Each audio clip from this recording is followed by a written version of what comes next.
Një çatim mbi kokë për familjen është arsyeja kryesore pse qytetarët shqiptar kërkojnë kredi, sipas të dhënave të Bankës së Shqipërisë. Rritja e kredisë ka vijuar të jetë dyshifrore në 14%, ndërkohë që përsa i takon segmenteve, bankat po kreditojnë si individët dhe bizneset, vërehet një kreditim më shpejt të individët në 19%. Kredia për biznesin po ashtu një urrëtie në vitin që lan pas, ndërsa investimi është arsyeja kryesore e huamarrjes, sipas zëvendës drejtoreshës së Departamentit të Politikës Monetare në Bankën e Shqipërisë, Rajna Hoxholli. Kreditim i bizneseve, norma e të cilit qëndron në 11%, kryesisht për investime. Në aspektin sektorial, renditjen e kryesojnë sektorët që kanë dhe performancën më të mirë financiare, siç është sektori i shërbimeve, përfshirë këtu tregtinë, hoteleri dhe akomodim, të lidhura këto të fundit me turizmin.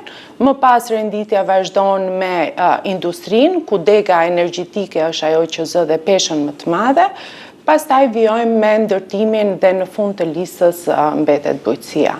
Ndryshim i rëndësishëm strukturor është zhvendosja e kredisë nga valuta e huaj drejt lekut shqiptar. Banka Qendrore lidh këtë edhe me rrezikun nga kursi i këmbimit. Rritja e kreditimit në lek ishte 17% për vitin 2025, një rritje e lartë dyshifrore dhe që padyshim ka lënë gjurmë dhe në strukturën e portofolit të kredisë. Pra, nëse një dekadë më parë ne kishim një strukturë portofoli që dominohej nga valuta, tashmë situata është e përmbysur, është kreditimi në lek ai që zën peshën kryesore në 60%. Por rritja nuk është thjesht sasiore. Hoxholli thekson se kreditimi ka qenë cilësor, çka reflektohet edhe në nivelin e ulët të kredive me probleme. Aktualisht ky nivel është 4.2%, praktikisht sa dhe një vit më parë, që është viti 2024. Tregon si cilësinë e portofolit të kredisë, shëndetin e bankave, ashtu edhe potencialin për akumulim të rreziqeve të stabilitetit financiar. Në qershor të vitit të kaluar, Banka Qendrore u ndaloi bankave financimin e blerjes banesave në masën 100% dhe përcaktoi gjithashtu kritere të detyrueshme për raportin e kostit të kredisë ndaj të ardhurave.